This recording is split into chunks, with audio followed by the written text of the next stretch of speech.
Écoutez bien, eh bien oui, vous n'entendez rien. Nous sommes sur le pont de Pierre, fermé à la circulation automobile depuis le début du mois d'août. Pourquoi, comment? On en parle tout de suite dans les rendez-vous de la métropole.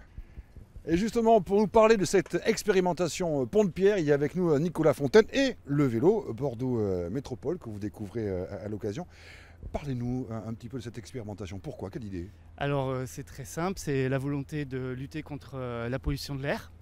C'est aussi la volonté de réduire la congestion routière et d'offrir des moyens de déplacement plus efficaces aux cyclistes. Et puis c'est aussi le fait que le pont de Pierre, c'était déjà l'itinéraire le plus emprunté par les cyclistes de Bordeaux avec plus de 7000 cyclistes par jour. C'est sûrement un des itinéraires de France les plus empruntés par les vélos. C'est à la suite d'une longue histoire. Il y a 30 ans ici, c'était une nationale. Il n'y avait que des voitures. On a mis le tramway, on a laissé de la place pour les piétons. Et puis maintenant, les voitures ont d'autres ponts pour passer sur la Garonne. Donc c'est le moment aussi qu'elles laissent la place sur le pont de Pierre. L'expérimentation a été lancée début août. Ça devrait durer 2 mois. Qu'est-ce qui se fait pendant ces 2 mois d'expérimentation? Alors on fait beaucoup de choses. Déjà, on compte les cyclistes tous les jours. Donc par exemple, la semaine dernière, on a eu 10 600 cyclistes sur le pont en une journée. On compte aussi les piétons. Il y a un aménagement sur l'avenue Thiers aussi pour favoriser l'arrivée par la marche à pied. Et puis on fait des études très fines de circulation pour voir quelles sont les conséquences en termes de temps de parcours et vérifier que les voitures ne sont pas trop pénalisées. Une décision définitive sera prise fin septembre? Probablement pas. Je pense qu'on va s'accorder encore, si tout se passe bien jusqu'à fin septembre, on s'accordera encore quelques mois d'expérimentation. Après, c'est évidemment les élus qui décideront. Et bien évidemment, on ne ferme pas un pont comme celui du pont de Pierre à la circulation automobile sans un minimum, voire un maximum bien sûr, d'informations. Et ça, c'est Pierre Sambla qui s'en occupe. Alors là, c'est un panneau tout à fait qui indique bien la situation. Mais au niveau de la communication, il y a eu un travail en amont très important. Oui, un travail en amont très important avec 3 phases. Fin juillet, avant que les gens partent en vacances, pour bien informer, pour que les gens aient le temps de s'habituer. Au début de l'expérimentation, fin juillet, début août, et aussi à la rentrée scolaire, parce que de septembre, pour accompagner et faire en sorte que les gens trouvent des alternatives. Oui, ça a vraiment été communication tous azimuts, avec de nombreux supports. De nombreux supports, de la presse écrite, les journaux, des flyers aussi, auprès des commerçants, auprès des automobilistes qui empruntaient le pont. Toute une série de supports effectivement pour au maximum diffuser l'information. Au-delà de la fermeture stricte du pont qui finalement coûte pas grand-chose, c'est de la peinture, des panneaux. Bon, il y a eu des mesures d'accompagnement sur les autres ponts pour augmenter, faire en sorte que la capacité soit améliorée pour faire en sorte que les gens puissent toujours franchir la Garonne. Au mois d'août et puis à la rentrée, on a mis un dispositif de gardiennage, mais pas tous les jours, pour que notamment les jours les plus importants, les gens puissent être aidés et accompagnés.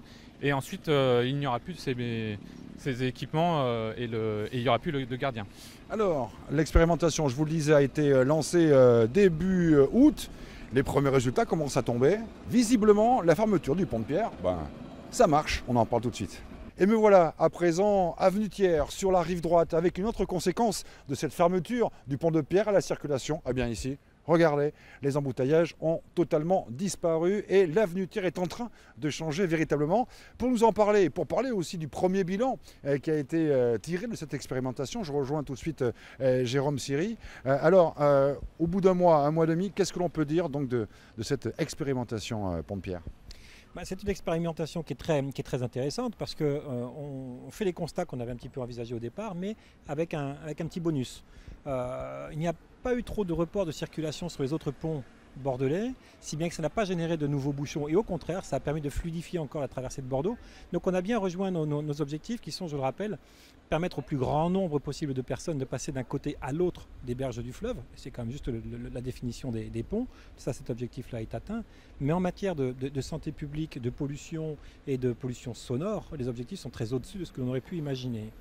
À tel point, c'est que les personnes qui auraient pu être réticentes au début de l'expérience, et on le comprend, il faut aussi qu'on les entende, finalement, pour beaucoup d'entre elles, finissent par être conquises parce que il n'y a plus de bruit, on respire, il n'y a plus de pollution, on n'a plus besoin de faire les vitres, on n'a plus besoin de nettoyer le sol, et ce qui quand même nous fait toucher du doigt qu'on vivait dans une ambiance très polluée. Vous n'aimez pas les voitures à Bordeaux Métropole?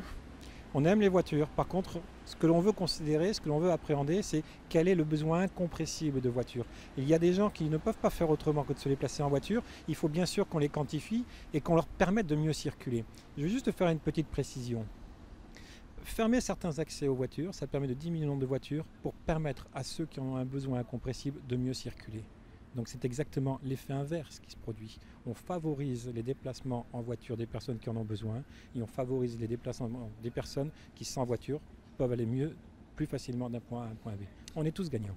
Merci beaucoup. Écoutez, maintenant qu'on a vu un petit peu le dispositif en place, voyons tout de suite ce qu'en pensent celles et ceux qui prennent ce pont ou qui habitent à proximité ou qui travaillent à proximité. Bordeaux, le pont de Pierre, pas une voiture, que des vélos, des cyclistes. Moi qui me déplace qu'en vélo, je vais au travail au centre-ville tous les jours, moi c'est très bien. Ça change votre vie? Ah oui, c'est idéal, oui. C'est du bonheur, magnifique. C'est la première fois que je viens. Alors vous en pensez quoi? Ça fait du bien. J'aime pas les voitures. Plus de sécurité, moins de pollution, c'est la base. Vous l'avez compris, les cyclistes sont ravis. Voyons maintenant ce qu'en pensent les commerçants de l'avenue Thiers. Où les gens sont plus piétons ou à vélo et regardent un peu plus le quartier, donc regardent plus nos boutiques. Donc pour l'instant, moi je vais pas me plaindre, au contraire. Pour dire la vérité, je trouve ça assez agréable qu'il y ait un peu moins de voitures. Je trouve que le quartier est un peu plus agréable. Ma clientèle est une clientèle de riverains de la Bastide ou de gens qui travaillent à la Bastide. Donc je ne pense pas que ça nous impactera réellement en termes de chiffre d'affaires. Nous, le but, de toute façon, surtout à la Bastide, c'est de faire vivre le quartier, que les gens sortent, que les gens profitent de ce quartier qui est, moi j'appelle le quartier vert de Bordeaux. Donc le but, c'est d'être le maximum à pied, le moins pollué, donc avec le moins de voitures. Donc moi je vois que des points positifs.